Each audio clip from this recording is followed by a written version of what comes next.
Good morning students. आप सभी लोगों का स्वागत है ऑनलाइन वीडियो लेक्चर में। आज हम स्टार्ट करने जा रहे हैं methods of preparation of carboxylic acid. Aldehyde और कीटोन एंड कार्बोक्सिलिक एसिड वाले पोर्शन में हमने एल्डिहाइड और कीटोन के बारे में अच्छे से पढ़ लिया था। आज हम पढ़ने जाएंगे कार्बोक्सिलिक एसिड के बारे में। कार्बोक्सिलिक एसिड का जो ग्रुप है COOH, this is the carboxylic acid group.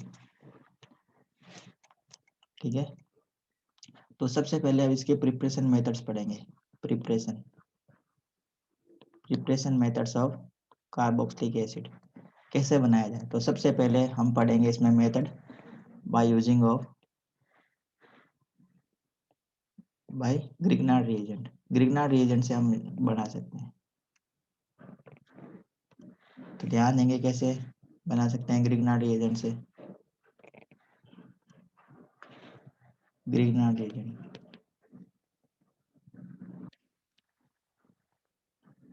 तो ग्रिग्नार्ड रिएजेंट RMGX है ना। RMGX ग्रिग्नार्ड रिएजेंट है, आप सभी को पता है। आर की जगह एल्काइल ग्रुप यूज करते हैं, CH3 यूज कर लेते हैं। एक्स मतलब हेलोजन है, तो हेलोजन में यहाँ पे Br यूज कर लेते हैं।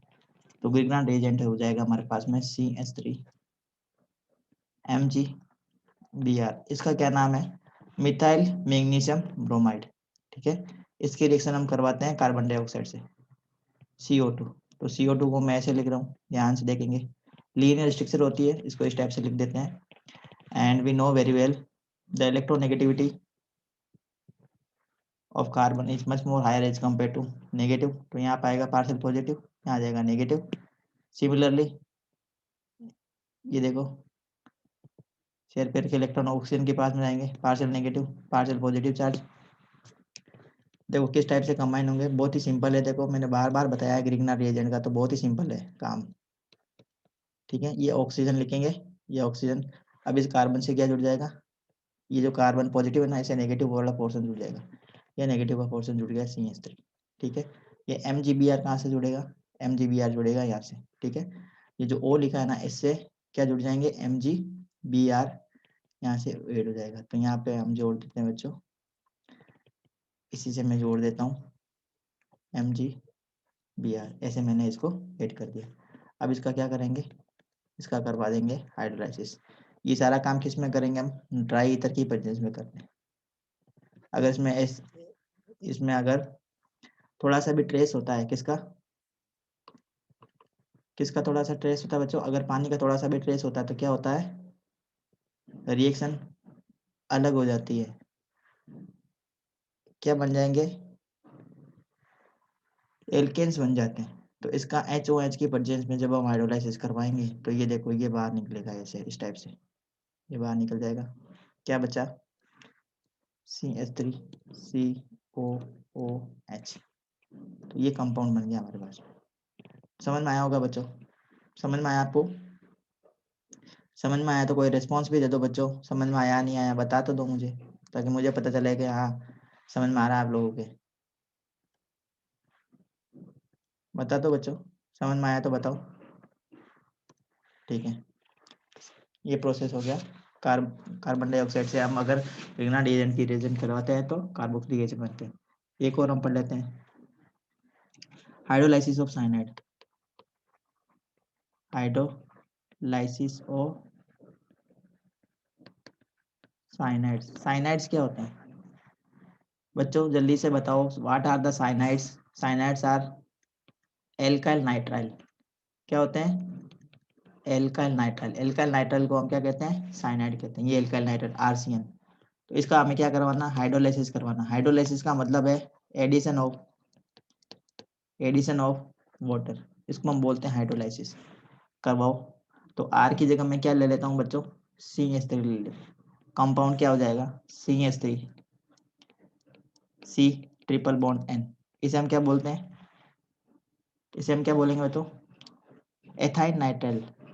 Ethane nitrile. Ethane nitrile. Ethane nitrile है। इसका हमें क्या करवाना है? Hydrolysis.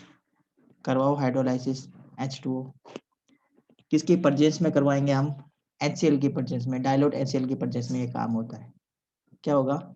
CH3 CO N NH2 क्या बना? एमाइड बन गया, एथेन एमाइड। ये क्या है बच्चा? एथेन एमाइड, एथेन एमाइड, ये एमाइड ग्रुप है। ये जो है ना CONH2, इस ग्रुप को हम बोलते हैं एमाइड ग्रुप। तो जब भी हम नाइट्राइल का हाइड्रोलाइसिस करवाते हैं तो एमाइड बनता है। इसका हमें क्या कराना है? हाइड्रोलाइसिस, और आगे होगा HCl की परचेस में HOH। ठीक है, क्या बनेगा? CH3 COOH, ये बनेगा। अब ये जो NH2 है ना, किस फॉर्म में बाहर निकलेगी बच्चा? अमोनिया के फॉर्म में बाहर निकलेगी, ये रिएक्शन है। तो हाइड्रोलाइसिस हमने पढ़ लिया। समझ में आया आपको हाइड्रोलाइसिस कैसे करवाते हैं? समझ में आया बच्चों? हाँ, वेरी गुड। बच्चों को समझ में आ रहा है तो बहुत अच्छी बात है बच्चों, आपको समझ में आ रहा है। यस। हाँ, नेक्स्ट हम पढ़ते हैं बच्चों oxidation of primary alcohol. Oxidation of primary alcohol, oxidation of 1 degree alcohol. 1 degree alcohol का मतलब है RCOH, है ना? ROH मतलब 1 डिग्री एल्कोहल। तो ये देखो, ये 1 डिग्री एल्कोहल पहले हमने पढ़ा था बच्चों, बहुत बार मैंने बता दिया है कि जब अगर हम एल्डिहाइड एल्कोहल का जब हम ऑक्सीडेशन कराते हैं तो हमें एल्डिहाइड मिलता है। फिर एल्डिहाइड का अगर हम ऑक्सीडेशन कराते हैं तो क्या मिलता है? कार्बोक्सिलिक एसिड मिलता है। ये हमने पढ़ा था सीक्वेंस, ये हमने सीक्वेंस पढ़ा है ना बेटा, है ना? इसका अगर हम ऑक्सीडेशन कराएंगे, ये एल्डिहाइड है, इसका ऑक्सीडेशन कराते हैं तो क्या मिलता है? RCOOH। ये क्या है? Carboxylic acid. अब अगर एल्कोहल का, ये एल्कोहल है, एल्कोहल का अगर हम ऑक्सीडेशन करवाएं किसकी प्रेजेंस में? स्ट्रॉन्ग ऑक्सीडाइजिंग एजेंट की प्रेजेंस में अगर ऑक्सीडेशन कराते हैं तो एल्कोहल डायरेक्टली किस में कन्वर्ट हो जाएगा? कार्बोक्सिलिक एसिड में कन्वर्ट हो जाएगा। So strong oxidising agent use करेंगे तो केमिकल रिएक्शन देखेंगे बच्चे। ये CH3 CH2OH एल्कोहल लिया, इसका हमें क्या कराना है? KMnO4। ये क्या है? Potassium permanganate. इसकी प्रेजेंस में ऑक्सीडेशन कराना है, क्या बनेगा? CH3 COOH। ये एक इंटरमीडिएट भी बनेगा, वो ध्यान देना आपको बच्चों। CH3CHO, है ना? ये इंटरमीडिएट बनेगा, इसका ऑक्सीडेशन करवाएंगे तो ये बन जाएगा। ठीक है, समझ में आया आपको? प्रोसेस समझ में आ गया? इसी टाइप से अगर हमारे पास में बेंजाइल एल्कोहल है, क्या है हमारे पास में? Benzyl alcohol. अगर आपको बेंजाइल एल्कोहल का फॉर्मूला पता है बच्चों, जल्दी से बता दो। बेंजाइल एल्कोहल ये क्या है? ये क्या है बच्चों?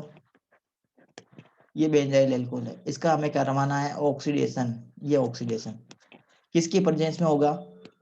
KMnO4। अब KMnO4 कौन सा लेंगे? एसिडिक लेंगे या बेसिक लेंगे? कोई भी ले लो, दोनों स्ट्रॉन्ग ऑक्सीडाइजिंग एजेंट है। चाहे एसिडिक लो चाहे बेसिक लो, दोनों की प्रेजेंस में रिएक्शन हो जाएगी। क्या बन जाएगा? बेंजोइक एसिड मिलेगा। ये बेंजोइक एसिड है बच्चों, बेंजोइक एसिड। किस टाइप का एसिड है ये? Aromatic, aromatic carboxylic acid. समझ में आई बात आपको? Very good. नेक्स्ट रिएक्शन हम पढ़ेंगे बच्चों hydrolysis of ester. Very very important. क्या पढ़ रहे हैं हम? Reaction hydrolysis, hydrolysis of esters. तो एस्टर्स का फॉर्मूला आपको पता होना चाहिए बच्चों। एस्टर्स क्या होते हैं? RCOOR, ये एस्टर्स है। यहाँ पे ये R और ये R सेम भी हो सकते हैं और अलग भी हो सकते हैं। अलग है तो मैं यहाँ पे R डैश का यूज कर लेता हूँ। अगर अलग है ना तो मैं फॉर्मूला देखो ऐसे लिख देते हैं, सिंपलेस्ट एस्टर हमने लिखा RCOO और यहाँ पे मैंने लिख दिया C2H5। इसका हमें क्या करवाना है? हाइड्रोलाइसिस कराना है। तो हाइड्रोलाइसिस करवाएंगे तो किसकी परचेंस में होता है बच्चों? एसिड की परचेंस में होगा, डाइल्यूट सल्फ्यूरिक एसिड की परचेंस में ये काम करवाएंगे। डाइल्यूट सल्फ्यूरिक एसिड की प्रेजेंस में हाइड्रोलाइसिस हो जाएगा। और इसका हाइड्रोलाइसिस होगा तो देखो किस टाइप से हाइड्रोलाइसिस हो रहा है, देखो ध्यान से देखेंगे आप, सभी बच्चे ध्यान से देखेंगे। देखो किस टाइप से हाइड्रोलाइसिस हो रहा है, ये बॉन्ड ब्रेक होगा, देखो ये वाला बॉन्ड, ये बॉन्ड ब्रेक होगा। क्या बन गया, एक बना है हमारे पास में CH3COOH प्लस C2H5OH। ये रिवर्स एस्टरिफिकेशन है, इसको हम रिवर्स एस्टरिफिकेशन भी कहते हैं। एस्टरिफिकेशन में क्या होता है, एस्टर्स का फॉर्मेशन होता है। एस्टर्स का फॉर्मेशन किससे होता है, इन दोनों के कॉम्बिनेशन से एस्टर का फॉर्मेशन होता है। आप सभी लोगों को पता होगा, जब ये दोनों ऐड होते हैं ना in the presence of concentrate sulphuric acid, और गर्म करते हैं इसको 443 केल्विन पे, तो क्या बना देते हैं, एस्टर्स बनाते हैं। ये आपको पता होगा बच्चों, हमने पहले बताया था एस्टर्स के फॉर्मेशन। समझ में आया, बहुत सिंपल केमिकल इक्वेशन है बच्चों, बहुत ही सिंपल केमिकल इक्वेशन है। अब हम पढ़ते हैं बच्चों एरोमेटिक कार्बोक्सिलिक एसिड कैसे बनाया जाए। Aromatic carboxylic acid, aromatic carboxylic acid, तो इसमें बेंजोइक एसिड पढ़ेंगे हम। क्या पढ़ेंगे, बेंजोइक एसिड। ये बेंजोइक एसिड है, किससे बनाएंगे, एरोमेटिक हाइड्रोकार्बन से। ये एरोमेटिक हाइड्रोकार्बन है हमारे पास में, क्या फॉर्मूला है इसका, क्या नाम है इसका, टोलुइन। टोलुइन है, इसका करवाएंगे आप KMnO4 की प्रेजेंस में ऑक्सीडेशन, क्या बन जाएगा, एक इंटरमीडिएट बनेगा, potassium salt of benzoic acid, COOK, potassium salt of benzoic acid. इसका करवा देंगे आगे हाइड्रोलाइसिस, क्या बनेगा, बेंजोइक एसिड। ये बेंजोइक एसिड बन गया, इंपॉर्टेंट ऑर्गेनिक कंपाउंड है बच्चों ये, ठीक है, समझ में आई। अब हम पढ़ लेते हैं बच्चों ऑक्सीडेशन ऑफ एल्केन। तो एल्केन का ऑक्सीडेशन कराने से भी हमें कार्बोक्सिलिक एसिड मिलता है। ये एल्केन है हमारे पास में CH3 CH double bond CH3 oxidation कराना ना, तो ऑक्सीडाइजिंग एजेंट की रिक्वायरमेंट होगी, ये ऑक्सीडाइजिंग एजेंट हम मिल गया, ठीक है, क्या बनेगा CH3COOH, ये बन गया डायरेक्ट, ठीक है। अब हम इसकी पढ़ लेते हैं बच्चों physical properties of carboxylic acid. Physical properties, physical properties of carboxylic acids. तो फिजिकल प्रॉपर्टीज में हम कौन कौन सी प्रॉपर्टी पढ़ेंगे, सबसे पहला हम पढ़ेंगे इसमें इसकी फिजिकल स्टेट। फिजिकल स्टेट, तो फिजिकल स्टेट का मतलब है ये कैसा होता है दिखने में, सॉलिड है, लिक्विड है या गैस है। तो जो लोअर कार्बोक्सिलिक एसिड होंगे वो कैसे होते हैं, लिक्विड होते हैं, और जो हायर कार्बोक्सिलिक एसिड होते हैं वो कैसे होते हैं बच्चों, सॉलिड होते हैं। ये ध्यान देना आपको, ठीक है। नेक्स्ट हम इसकी सेकंड पॉइंट पढ़ेंगे बच्चों सोल्यूबिलिटी। सोल्यूबिलिटी के पानी में सोल्यूबल है या नहीं है, तो ये RCOOH ये क्या है, अगर लोअर कार्बोक्सिलिक एसिड है, कैसे बच्चों, लोअर कार्बोक्सिलिक एसिड, तो lower carboxylic acids are soluble, ये क्या होते हैं, are soluble in water, in water. मैंने पहले ही रीजन बताया था आपको कि जो भी कार्बोक्सिलिक, जो भी ऑर्गेनिक कंपाउंड है, जो भी ऑर्गेनिक कंपाउंड वो अगर वाटर में सोल्यूबल है, सोल्यूबल सोल्यूबल है, तो एक ही रीजन है उसका, रीजन क्या है, due to formation of hydrogen bonding. Hydrogen bonding की वजह से क्या होते हैं, वो पानी में सोल्यूबल होते हैं। तो lower carboxylic acid are soluble in water, lower carboxylic acid की हम बात कर रहे हैं। तो जैसे जैसे ये चेन बढ़ती है ना, ये RCOOH में ये जो है ना एल्काइल ग्रुप, जैसे जैसे एल्काइल ग्रुप बड़ा होता है, एल्काइल ग्रुप जैसे जैसे इसकी साइज बढ़ती है एल्काइल ग्रुप की, वैसे वैसे इसकी जो सोल्यूबिलिटी है ना, इसकी जो सोल्यूबिलिटी वाटर में वो क्या होती है, डिक्रीज होती रहती है। रीजन क्या है, ये जो एल्काइल ग्रुप होता है ना, ये एल्काइल ग्रुप ये किस नेचर का होता है, इसका नेचर होता है हाइड्रोफोबिक। हाइड्रोफोबिक नेचर क्या होते हैं, हाइड्रोफोबिक नेचर क्या होते हैं, ये वाटर से रिपेल होते हैं, वाटर को अटैक नहीं करते हैं, they are water repellent, water को रिपेल करते हैं ये। समझ में आई बात आपको? ओके, नेक्स्ट पॉइंट हम पढ़ते हैं बच्चों, boiling point of the carboxylic acid. Boiling point के बारे में हम पढ़ लेते हैं। Boiling point of carboxylic acid, carboxylic acid का बॉइलिंग पॉइंट। तो ध्यान देंगे इसमें भी lower carboxylic acid, lower carboxylic acid has low boiling point. इनका बॉइलिंग पॉइंट कम होता है जो लोअर कार्बोक्सिलिक एसिड है। और जो हायर कार्बोक्सिलिक एसिड है ना, हायर कार्बोक्सिलिक एसिड, इनका बॉइलिंग पॉइंट क्या होता है? हाई होता है। ठीक है, ध्यान देना। अब अगर अगर एक हम स्ट्रेट चेन के कार्बोक्सिलिक एसिड की बात करते हैं और एक हम ब्रांच कार्बोक्सिलिक एसिड की बात करते हैं, तो दोनों में अगर कार्बन का नंबर सेम है तो किसका बॉइलिंग पॉइंट ज्यादा होता है बच्चों? किसका बॉइलिंग पॉइंट ज्यादा होगा बताओ? स्ट्रेट चेन का बॉइलिंग पॉइंट ज्यादा होगा या ब्रांच वाले का होगा? ये आपके लिए क्वेश्चन है बच्चों, ये होमवर्क का क्वेश्चन है। आप इसको आंसर ढूंढेंगे और मुझे कल बताएंगे। ठीक है, समझ में आया आपको? ओके, तो अब हम पढ़ते हैं बच्चों structure of carboxyl group. Structure of carboxyl group. तो कार्बोक्साइल ग्रुप क्या है फिर? ये कार्बोक्साइल ग्रुप है जिसको हम कार्बोक्सिलिक एसिड ग्रुप भी बोलते हैं। इसकी स्ट्रक्चर क्या है? देखो ये आर है, ये सी, ये ओ, यहाँ पे ओ और एच, ये स्ट्रक्चर रहती है इसकी। और ये जो बॉन्ड है ना बेटा, ये वाला बॉन्ड कौन सा? ये वाला बॉन्ड, ये बॉन्ड का ये जो बॉन्ड एंगल है वो होता है 120 डिग्री। ये प्लेनर में रहता है। ठीक है, इसका हाइब्रिडेशन क्या हो गया फिर? कार्बन का sp2, ये sp2 हाइब्रिडाइज कार्बन है। 5 में जब भी कोई भी कार्बन डबल बॉन्ड से कनेक्टेड होता है तो उसका हाइब्रिडेशन क्या होता है? हमेशा sp2 होता है, ये याद रखना है आपको। तो इसमें क्या होता है? रेजोनेंस होता है।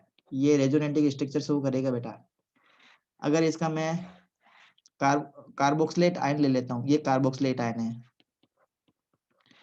तो ये क्या करेगा? रेजोनेंस शो करेगा। तो ये इसमें क्या हो गया? ये रेजोनेटिक स्ट्रक्चर शो करते हैं।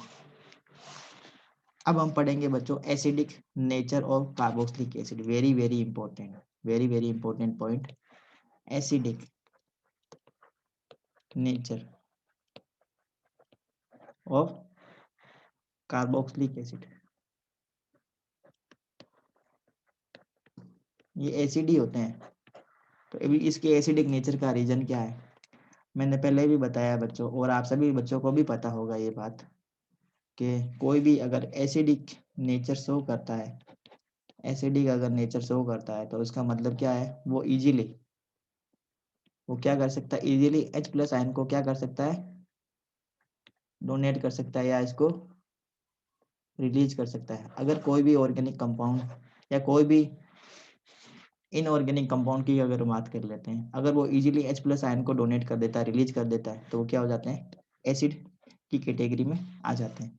तो कार्बोक्सिलिक एसिड की भी यही टेंडेंसी होती है, इजीली का H+ आयन को डोनेट कर देते हैं। तो ये देखो CH3COOH, ये एसिडिक एसिड का फॉर्मूला लिखा मैंने। ये अगर सोडियम से रिएक्ट करते हैं, देखो सोडियम से रिएक्ट करेंगे तो इजीली हाइड्रोजन गैस को रिलीज कर देते हैं। तो ऐसे कंपाउंड जो मेटल से, मेटल कौन सी बेटा? जैसे सोडियम हुआ, पोटेशियम हुआ, अगर इनसे रिएक्ट करके सोडियम पोटेशियम रिएक्ट करके अगर वो इजीली हाइड्रोजन गैस को इवोल्व करवा देते हैं, हाइड्रोजन गैस को रिलीज कर देते हैं, वो क्या होते हैं बच्चों? अच्छे एसिड्स होते हैं। ठीक है, तो ये देखो CH3COONA प्लस क्या बनेगा? हाइड्रोजन गैस रिलीज हो जाएगा। ये केमिकल इक्वेशन है। समझ में आई बात?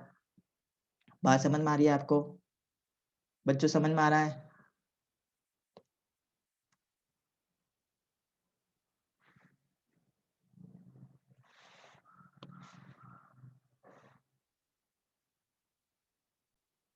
यस, तो एसिडिक नेचर का आपको पता चल गया बच्चों। जो भी ऑर्गेनिक कंपाउंड हो, चाहे वो इनऑर्गेनिक कंपाउंड हो, अगर आराम से H+ आयन दे देता है या हाइड्रोजन गैस रिलीज कर देता है, सोडियम पोटेशियम जैसी मेटल से रिएक्ट करके अच्छे वो एसिड्स की कैटेगरी में आते हैं। अब देखो इसका कंपैरिजन हमने किया किससे बच्चों? इसका हमने कंपैरिजन किया कार्बोक्सिलिक एसिड का कंपैरिजन हमने किया फिनॉल से। फिनॉल से हमने इसका कंपैरिजन किया। आपको पता है बच्चों फिनॉल जो है ना, ये एसिडिक कैरेक्टर शो करता है। ये फिनॉल हमने पढ़ा था बच्चों, एल्कोहल फिनॉल और एल्कोहल फिनॉल वाले चैप्टर में हमने ये इस एल्कोहल फिनॉल ईथर वाले चैप्टर में ये इसको हमने अच्छे से डिस्कस किया था कि जो फिनॉल होते हैं ना वो ये एसिडिक कैरेक्टर शो करते हैं, ये भी एसिडिक कैरेक्टर शो करते हैं, जब है ना इसमें ये ग्रुप होता है होने के बावजूद भी एसिडिक कैरेक्टर शो करते हैं। इसका हमने रीजन ये बताया था कि ये क्या होता है, ये फिनॉक्साइड आयन बनाता है ना, ये फिनॉक्साइड आयन बनाता है और फिनॉक्साइड आयन क्या होता है बच्चों, रेजोनेंस की वजह से स्टेबल होता है और स्टेबल की वजह से H प्लस आयन को ये रिलीज कर देता है और इसकी वजह से ये एसिडिक कैरेक्टर शो करता है। तो इसका कंपैरिजन हम किससे करेंगे, फिनॉल से करेंगे। इसका कंपैरिजन हम फिनॉल से करते हैं। तो देखो बच्चों हमें पता है H प्लस आयन जो देता है ना, जितनी ज्यादा H प्लस आयन देंगे उसकी जो एसिडिक कैरेक्टर है ना, उसका एसिडिक नेचर उतना ही ज्यादा बढ़ जाएगा। ठीक है, जैसे हम RCOOH का कम बात करते हैं, ये पानी में जब इसको डिजोल्व करते हैं तो इक्विलिब्रियम की कंडीशन आती है RCOO negative plus H3O plus, है ना। इसको अगर हम डिसोसिएशन कांस्टेंट की लैंग्वेज में अगर इसको लिखें तो क्या लिखेंगे, Ka, है ना, dissociation constant acid for acid क्या लिखेंगे इसको, RCOO नेगेटिव, यहाँ लिखेंगे H3O प्लस RCOOH, ये हम इसको ऐसे रिप्रेजेंट करते हैं। ठीक है, इसको हम ऐसे रिप्रेजेंट करते हैं। अब इसका मतलब ये है कि ये Ka की मतलब क्या है, dissociation constant of acid, dissociation constant of acid मतलब Ka की वैल्यू जितनी ज्यादा होगी है H प्लस आयन की वैल्यू भी उतनी ज्यादा होती है। कहने का मतलब ये है अगर कोई भी एसिड H प्लस आयन ज्यादा देता है तो उसकी Ka की वैल्यू क्या होगी, हाई होगी, K की वैल्यू क्या होगी, हाई होगी। अब इसी के अकॉर्डिंग हम इसका pK फाइंड करते हैं। एसिड के लिए हम क्या फाइंड करते हैं बच्चों, pKa की वैल्यू फाइंड करते हैं। तो pKa हो जाएगा negative log of pKa equal to negative log of Ka, ये फॉर्मूला होता है। इसका मतलब ये है कि H3O जिसके लिए मतलब कोई किसी भी एसिड के लिए Ka की वैल्यू जितनी कम होगी pKa की वैल्यू क्या उतनी ज्यादा होगी। ठीक है, तो अगर pK की वैल्यू ज्यादा होती है तो उसकी एसिडिक कैरेक्टर क्या हो जाएगी, एसिडिक कैरेक्टर डिक्रीज हो जाएगा। अगर Ka की वैल्यू हाई है, Ka की वैल्यू हाई है तो pK की वैल्यू क्या हो जाएगी, कम हो जाएगी, तो उसका एसिडिक कैरेक्टर क्या हो जाएगा, उतना ही हाई हो जाएगा। तो ये है इसमें इसका सिस्टम। अब हम इसका कंपैरिजन कर लेते हैं बच्चों कार्बोक्सिलिक एसिड से। हाँ, एक और पढ़ लेते हैं बच्चों, effect of substituent on acidic character of carboxylic acid. Important point, effect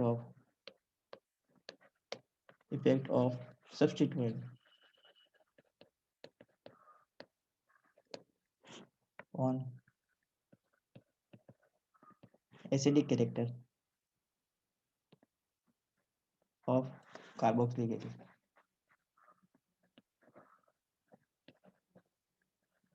कौन कौन से सब्स्टिट्यूएंट ग्रुप जुड़े हैं कार्बोक्सिलिक एसिडिक कैरेक्टर मतलब कार्बोक्सिलिक एसिड से कौन कौन से सब्स्टिट्यूएंट जुड़े हैं उसके अकॉर्डिंग उसकी एसिडिक नेचर होती है। तो अब आपको पता है बच्चों दो टाइप के ग्रुप होते हैं, एक होता है, ध्यान से देखेंगे ध्यान से सुनेंगे, EWG ग्रुप, और दूसरा होता है EDG ग्रुप। दो टाइप के ग्रुप जुड़ सकते हैं कार्बोक्सिलिक एसिड्स के साथ में, है ना। EWG ग्रुप का मतलब होता है इलेक्ट्रॉन विड्रॉइंग ग्रुप। क्या है ये, इलेक्ट्रॉन विड्रॉइंग ग्रुप। ये EDG का मतलब है इलेक्ट्रॉन डोनेटिंग ग्रुप, ये इलेक्ट्रॉन डोनेटिंग ग्रुप है। अब अगर कार्बोक्सिलिक एसिड से EDG ग्रुप जुड़ा है ना, ये अगर ये ग्रुप जुड़ा है तो ये क्या करेंगे, इसकी एसिडिक कैरेक्टर को, इसकी एसिडिक कैरेक्टर को या एसिडिक नेचर को क्या करेंगे, बढ़ाने का काम करेंगे। और अगर EDG ग्रुप जुड़े हैं कार्बोक्सिलिक एसिड से तो इसकी एसिडिक कैरेक्टर को घटाने का काम करेंगे। एग्जाम्पल बताते हैं बच्चों, एग्जाम्पल से अच्छे से समझ में आएगा आपको। देखो ध्यान से देखेंगे,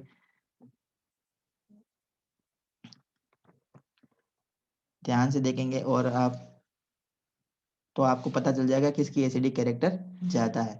ध्यान से देखो बच्चों, ये मैंने एक एसिड लिखा है, अगर इसका नाम पता हो तो बताओ बच्चों, इसका अगर आपको नाम पता है तो जल्दी से बताओ मुझे। ये इसका क्या नाम है, इसका क्या नाम है, और इनके नाम बताओ मुझे। मैं बता देता हूँ, इसका नाम है ऑक्जेलिक एसिड, इसका नाम है मेलोनिक एसिड, और इसका नाम है succinic acid. Oxalic, malonic, succinic acid. अब अगर हम इसकी एसिडिक कैरेक्टर की बात करते हैं तो हमने बताया था कि EWG group, electron withdrawing group जुड़ते हैं ना, तो एसिडिक कैरेक्टर को, एसिडिक नेचर को बढ़ाने का काम करेंगे। और EWG इलेक्ट्रॉन डोनेटिंग ग्रुप जुड़ते हैं तो ये एसिडिक कैरेक्टर को डिक्रीज करने का काम करते हैं। तो EDG ग्रुप कौन से होता है बच्चों, एल्काइल ग्रुप। क्या होते हैं ये, एल्काइल ग्रुप्स। एल्काइल ग्रुप जितने भी है ना, चाहे वो CH3 ग्रुप हो, चाहे C2H5 ग्रुप हो, चाहे C3H7 ग्रुप हो, ये सारे क्या करेंगे, ये मिथाइल, इथाइल, प्रोपाइल, ये ग्रुप जितने भी ग्रुप होते हैं ना, ये एल्काइल ग्रुप, R वाले ग्रुप, वो क्या करते हैं, इसकी एसिडिक कैरेक्टर को डिक्रीज करते हैं। ये क्या करते हैं, इलेक्ट्रॉन सप्लाई करने का काम करते हैं। ये देखो, ये इलेक्ट्रॉन सप्लाई करने का काम करेंगे इस साइड में, ये इलेक्ट्रॉन सप्लाई करेगा इस साइड, यहाँ पे इलेक्ट्रॉन की सप्लाई और ज्यादा बढ़ जाएगी। देखो यहाँ पे COH ग्रुप है ना, ये COH ग्रुप। अब ये जो, ये देखो मैं इसको ऐसे बना देता हूँ। अब देखो इसके इस साइड में, इस साइड का जो भी ग्रुप जुड़ा है ना, यहाँ पे जो भी ग्रुप जुड़ा है, ये वाला जो ग्रुप है, अगर ये वाला है, कौन सा, इलेक्ट्रॉन विड्रॉइंग ग्रुप है, तो ये क्या करेगा, इलेक्ट्रॉन को विड्रॉल करेगा। किस साइड में बेटा, देखो ध्यान से देखेंगे, ये इस डायरेक्शन में इलेक्ट्रॉन को विड्रॉल करेंगे। जब इस डायरेक्शन में इलेक्ट्रॉन को विड्रॉल करेंगे तो क्या होगा, फाइनली इस कार्बन के पास में इलेक्ट्रॉन की डिफिशियंसी हो जाएगी। तो ये क्या करेगा, ऑक्सीजन से इलेक्ट्रॉन लेना लेगा, तो ऑक्सीजन के पास में क्या होगी, ऑक्सीजन के पास में क्या हो जाएगी बच्चों, ऑक्सीजन के पास में इलेक्ट्रॉन की डेफिशिएंसी हो जाएगी, है ना। इसके पास में इलेक्ट्रॉन की डेफिशिएंसी बढ़ जाएगी इस ऑक्सीजन के पास में, क्योंकि इस साइड में इलेक्ट्रॉन पुल हो रहे हैं। तो क्या होगा, फाइनली ऑक्सीजन और हाइड्रोजन, ये बॉन्ड जो है ये वीक हो जाएगा, ये बॉन्ड वीक होगा, और इस बॉन्ड के वीक होने से H+ आयन का रिमूवल बहुत आसानी से हो जाएगा। ठीक है, तो ये क्या करेंगे, ये वाले ग्रुप EWG ग्रुप, ये एसिडिक नेचर को बढ़ा देंगे। दूसरी दूसरी अगर सिचुएशन की अगर हम बात करते हैं बच्चों, दूसरी सिचुएशन में EDG ग्रुप जुड़े हैं, जैसे अभी हमने बताया था, ये वाला एग्जांपल लिया था हमने COOH, और ये एक हमने बताया था, ये मेलोनिक एसिड का एग्जांपल देके, और एक सक्सेनिक एसिड का एग्जांपल देके हमने बताया था, ये सक्सेनिक एसिड है CH2COOH, ये OOH लिखा है। ठीक है, ये है और oxalic acid, malonic acid, succinic acid. यहाँ पे देखो दो साइड में क्या जुड़े हुए हैं, इलेक्ट्रॉन डोनेटिंग ग्रुप, ये इलेक्ट्रॉन इस साइड में देगा, इस साइड में देगा। फाइनली क्या हो जाएगा, जब इस साइड में, जब इस साइड में अगर कोई ग्रुप जुड़ा है, कौन सा, ये वाला ग्रुप जुड़ा है, EDG ग्रुप जुड़ा है, तो ये क्या करेगा, इलेक्ट्रॉन की सप्लाई करेगा। इलेक्ट्रॉन डोनेटिंग ग्रुप जुड़े हुए हैं तो इलेक्ट्रॉन की सप्लाई करेंगे। ऑक्सीजन के पास में इलेक्ट्रॉन की डेंसिटी बढ़ जाएगी, इसकी डेंसिटी क्या हो जाएगी, ऑक्सीजन के पास में इलेक्ट्रॉन की डेंसिटी बढ़ जाएगी। अब ये ऑक्सीजन की इलेक्ट्रॉन नेगेटिविटी पहले से ज्यादा, इलेक्ट्रॉन की सप्लाई और आ गई, तो ये ऑक्सीजन क्या करेगा, इस हाइड्रोजन को, इस बॉन्ड को टूटने नहीं देगा। ठीक है, ये बॉन्ड और क्या हो जाएगा बच्चों, स्ट्रॉन्ग हो जाएगा, ये बॉन्ड स्ट्रॉन्ग हो जाएगा, इस बॉन्ड को टूटने नहीं देगा। और H+ का जो रिलीज है ना, H+ का रिमूवल, वो क्या हो जाएगा, डिफिकल्ट हो जाएगा। H+ का जो रिमूवल है वो क्या हो जाएगा, डिफिकल्ट हो जाएगा। तो अगर EDG ग्रुप जुड़े हैं तो वो क्या करेंगे, कुल मिला के एसिडिक नेचर को डिक्रीज करेंगे। ठीक है, ये पॉइंट है, समझ में आया, पॉइंट समझ में आया बच्चों। अब एक मैं क्वेश्चन लिखता हूँ, उसमें आप लोगों को बताना किसकी एसिडिक नेचर ज्यादा है, किसकी ज्यादा है, किसकी कम है। मतलब आपको इंक्रीजिंग ऑर्डर में अरेंज करना है इनको। एक ये दिया हुआ है आपके पास में, एक दिया बेंजोइक एसिड, ये बेंजोइक एसिड दिया है, और एक दिया है 4-नाइट्रो बेंजोइक एसिड, 4-नाइट्रो बेंजोइक एसिड। कौन सबसे ज्यादा एसिडिक होगा ये बताना है। ये बेटा 4-मिथॉक्सी बेंजोइक एसिड, 4-मिथॉक्सी बेंजोइक एसिड, ये बेंजोइक एसिड है और ये 4 नाइट्रोबेंजोइक एसिड है। तो आप देखेंगे कि इसमें देखो, इसमें क्या है, इलेक्ट्रॉन डोनेटिंग ग्रुप जुड़ा है। ये वाला जो ग्रुप है ना, ये इलेक्ट्रॉन डोनेटिंग ग्रुप है, ये इलेक्ट्रॉन देगा यहाँ पे। तो ये इलेक्ट्रॉन की डेंसिटी इस साइड से बढ़ा देगा, कार्बन के पास में इलेक्ट्रॉन जाएंगे, ऑक्सीजन और हाइड्रोजन बॉन्ड के पास में इलेक्ट्रॉन की डेंसिटी बढ़ जाएगी। तो इस बॉन्ड को ब्रेक करना क्या हो जाएगा, डिफिकल्ट हो जाएगा। यहाँ पे कोई भी ग्रुप नहीं जुड़ा है, इसकी नॉर्मल होगी जो भी इलेक्ट्रॉन, मतलब इसकी जो भी कैरेक्टर एसिडिक कैरेक्टर होगी वो नॉर्मल होगी। अब यहाँ पे देखो बच्चों, ये इलेक्ट्रॉन विड्रॉइंग ग्रुप जुड़ा है, ये इलेक्ट्रॉन को ऐसे पुल करेगा, है ना। तो ये देखो, ये इलेक्ट्रॉन इस साइड में मूव करेंगे, ये ऑक्सीजन से इलेक्ट्रॉन इस साइड में जाएंगे। तो ये जो बॉन्ड है ना, ये बॉन्ड क्या हो जाएगा, वीक हो जाएगा। ये बॉन्ड वीक हो जाएगा। कौन सा, ऑक्सीजन और हाइड्रोजन का बॉन्ड है ना, ये वाला बॉन्ड क्या होगा, वीक हो जाएगा। ये बॉन्ड वीक होगा तो रिमूवल ऑफ हाइड्रोजन क्या हो जाएगा, इजी हो जाएगा। तो क्या हो जाएगी, इसकी एसिडिक नेचर बढ़ जाएगी।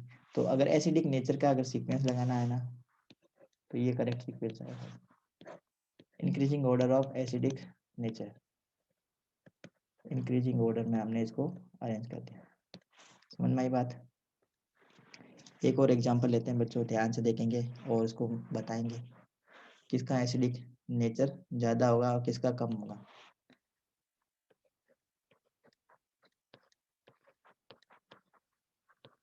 यहाँ मैंने लगाया NO2,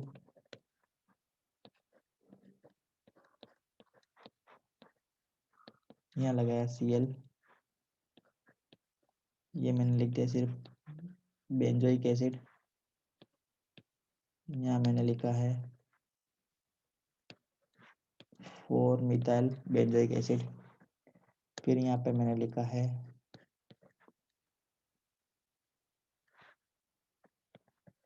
4 मिथॉक्सी बेंजोइक एसिड। और यहाँ लिखा मैंने, तो इसको decreasing order of acidic nature arrange करना है। कैसे करेंगे, सबसे ज़्यादा एसिडिक कैरेक्टर किसका होगा बच्चों, सबसे ज़्यादा एसिडिक कैरेक्टर किसका होगा, इसका, फिर इसका। ये सीक्वेंस रहेगी हमारे पास, ये सीक्वेंस रहेगी। रीजन यहाँ पे क्या है, ये देखो, ये दोनों ग्रुप है ना, ये वाला ग्रुप, ये वाला ग्रुप, दोनों क्या है, EDG group, electron withdrawing group है। ये वाला ग्रुप भी इलेक्ट्रॉन विड्रॉइंग ग्रुप है, ये वाला ग्रुप भी इलेक्ट्रॉन विड्रॉइंग ग्रुप है। लेकिन इन दोनों में नाइट्रोजन जो NO2 है ना, इसकी इलेक्ट्रॉन विड्रॉइंग इफेक्ट ज्यादा एज कम्पेयर टू क्लोरीन। ठीक है, तो ये ज्यादा एसिडिक हो जाएगा इसके कंपैरिजन में। अब देखो इसकी बात करते हैं, यहाँ पे कोई भी ग्रुप नहीं जुड़ा है, नो ग्रुप, कोई भी ग्रुप नहीं जुड़ा हुआ है। अब यहाँ पे देखो, यहाँ पे ये तीनों ग्रुप, ये वाला, ये और ये तीनों कौन से ग्रुप है बेटा, तीनों है इलेक्ट्रॉन डोनेटिंग ग्रुप। लेकिन इलेक्ट्रॉन डोनेटिंग ग्रुप में सबसे ज्यादा इलेक्ट्रॉन देने का काम करेगा मिथाइल, उसके बाद में करेगा मिथॉक्सी, और सबसे कम इलेक्ट्रॉन देने का काम करेगा OH। ठीक है, ठीक है बच्चों, समझ में आया। तो इस टाइप से इसकी एसिडिक कैरेक्टर हम रिप्रेजेंट करते हैं। तो आपको समझ में आया होगा बच्चों। अब हम कुछ क्वेश्चंस देख लेते हैं जो बोर्ड में आ रखे हैं। Distinctions of certain compound.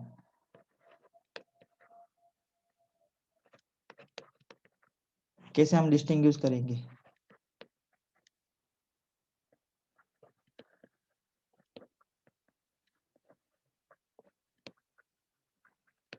तो पहला कंपाउंड है बच्चों, सबसे इंपॉर्टेंट और बहुत बार एग्जाम में आ गया ये क्वेश्चन, कौन सा है, फिनॉल। फिनॉल को बेंजोइक एसिड से कैसे डिफरेंशिएट करेंगे। फिनॉल ये है बेटा, ये फिनॉल है। ठीक है, ये फिनॉल है और ये बेंजोइक एसिड है, ये बेंजोइक एसिड है। इसको डिफरेंशिएट करना है।